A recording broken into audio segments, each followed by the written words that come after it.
Coming up this weekend, as Ultimate Fighter champions will do, Bryan Battle enters into a new weight class coming up this weekend at welterweight for the first time in his career.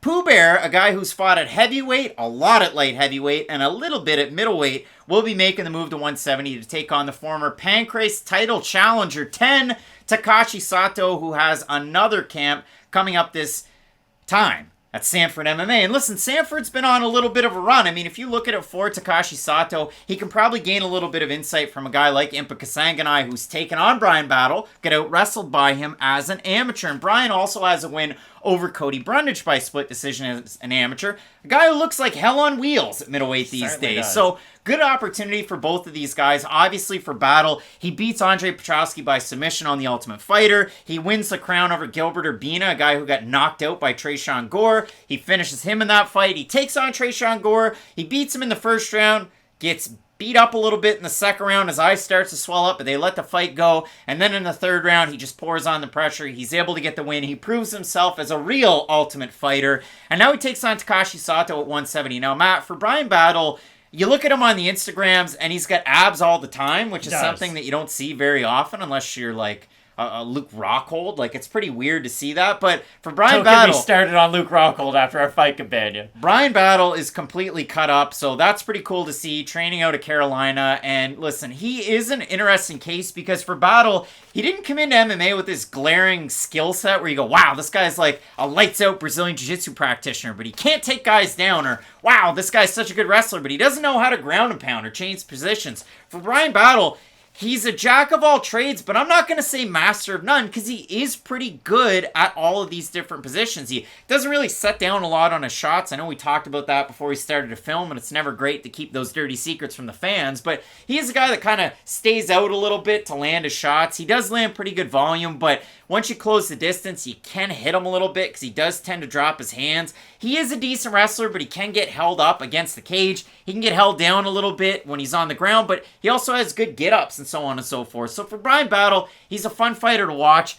I know I haven't talked about Takashi much yet, but for Battle, obviously it feels like his fight to lose. I'm just really eager to see what a guy who started off at heavyweight, who's never fought at welterweight in his career, looks like by like the second round, the third round of this. It will be interesting to see, but the one good thing is, it's not like he's doing this after a fight a month ago or 2 months ago. He has had, 5 months now to get his body ready for 170 pounds, so I do feel like him and his team have done their due diligence with this weight cut, but again, like you said, we're not going to know until they actually weigh in, so maybe more than any other fight on this card, this is a fight for question mark kicks. Just see if Bryan Battle does not look good on the scales. Because he looks cut up like 2-3 weeks ago. You still have to weigh in. So is he at 170 today, or is he going to cut a bunch of... There's no way he's at 170. No, I know.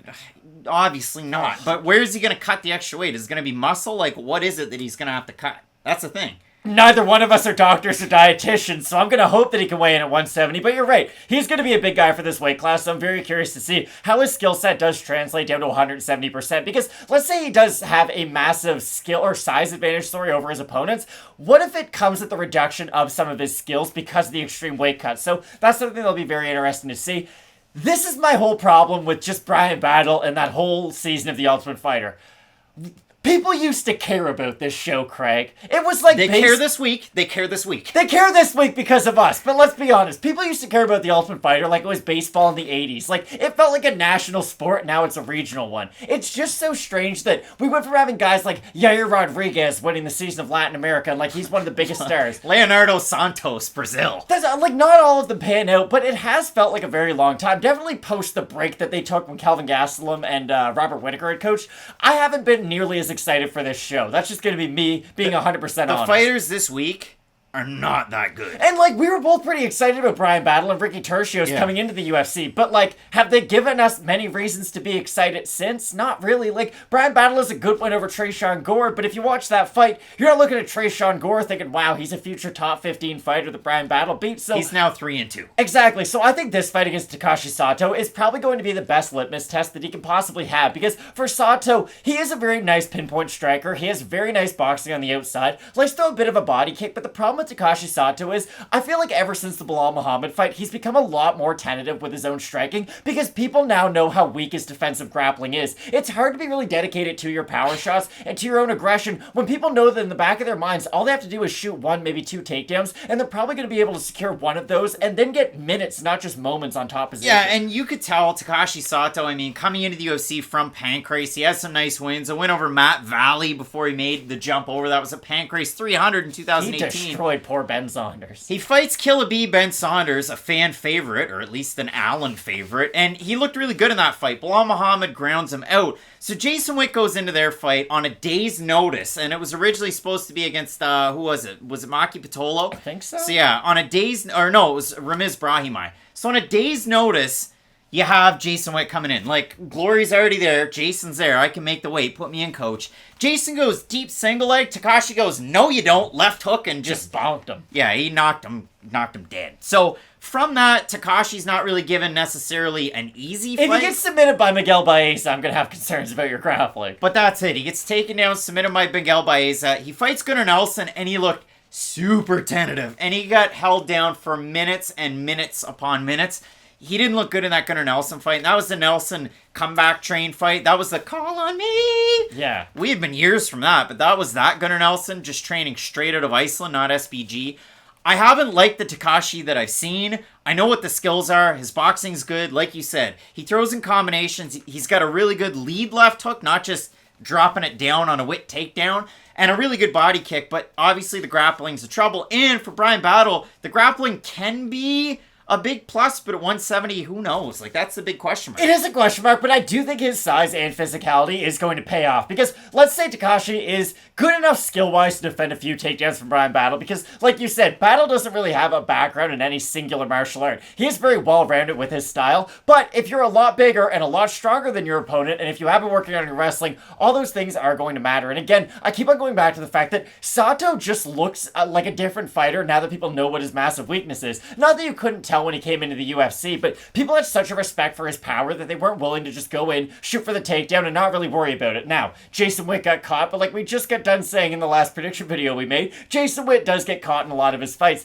I think Takashi Sato looks like Derek White in the finals. Derek White's a good three-point shooter, but he's not a great three-point shooter. So once the Golden State Warriors stopped respecting that part of his game, he seemed a little razzled and he didn't really know what to do, even when he was open from the three-point line. That's what Takashi's striking reminds me of now. It's like, hey, I know I'm good at this thing, but if I really start to show my striking, that's when my opponent will have the opportunity to take me down and find that opening in my game. So I think Sato's pure striking at 100% confidence would be enough to at least hurt somebody like Bryan Battle. I just don't believe he has the well-rounded game necessary to take on the bigger and much younger guy in Battle. I don't think you can become a lifelong wrestler out of training for a couple of camps at Sanford MMA. I think you're definitely going to get better at it, and he's somebody that's training mainly with Vicente Luque in this camp, with Marc-Andre Barrio and Ang Laun Sung, as well as Impa Kasanganay. But when I do look at this one, the odds, Bryan Battle open to minus 200, minus 230. Sato open plus 170, plus 182. We have a look at the Tapology vote and accidentally slid down and saw what it was before this one. So I'm not going to leave it as a surprise because I'm honest with the fans. 1,040 total votes, 85% Bryan Battle, 69% by decision, 19% by submission for the 15% that have Sato, 54% by decision, 34% by knockout. This is, like, I can't harp on this enough. I don't know what the hell Bryan Battle's cardio is going to look like. I don't know. So if you're looking to anchor something to this, don't do it because there's too many question marks with Bryan Battle. I like his overall skill set, but it's a really hard one to go, geez, I think Bryan Battle wins this fight like 9 times out of 10. If this was a middleweight, sure, but he's never fought at welterweight, so I don't necessarily know what he's going to look like. Last basketball reference for this video, Bryan Battle reminds me of like when there's a draft where you don't know who the number one pick's going to be. It could be like any of 5 people and just one of them is probably going to turn out to be really good. Bryan Battle could be great in the future at 170. He could have a massive size advantage over everybody, carry his power down a weight class, be really good with his wrestling. Like, there is a world where this is the best thing for his career, but there's also a world where, like you said, his cardio is affected, his skill set is diminished. So I do like Bryan Battle for the sake of a prediction, but there's enough red flags there to where I'm a little bit concerned to see how his skill set does translate down a weight class, because that's the thing. In boxing, if you want to move weight classes, it's 6 pounds. You can do that. Like, Danny Garcia used to be the champion at 140. He just fought at 154 and looked pretty good. And he fought at 147 too. for in middleweight or in MMA story, like, there's massive jumps in between weight classes. Unless you do featherweight to lightweight, which is kind of similar, it's only 10 pounds. Like, the jump between welterweight to middleweight, 15 pounds. The jump between middleweight to light heavyweight, 20 pounds. Like, there is a massive difference between some of these weight classes. So, again, I'm very curious to see how Battle looks on the scale. Yeah, I wouldn't be surprised if Takashi Sato goes in, lands a nice boxing combination, kicks it off by landing a body kick, stuns Bryan Battle, who's depleted, and then goes out there and finishes him. There's a world where that's going to happen. I like Battle with all of the skill sets, but I'm really close on this one. I have it as a pretty well 50-50. So both of us going with a guy whose nickname is just at Pooh Bear.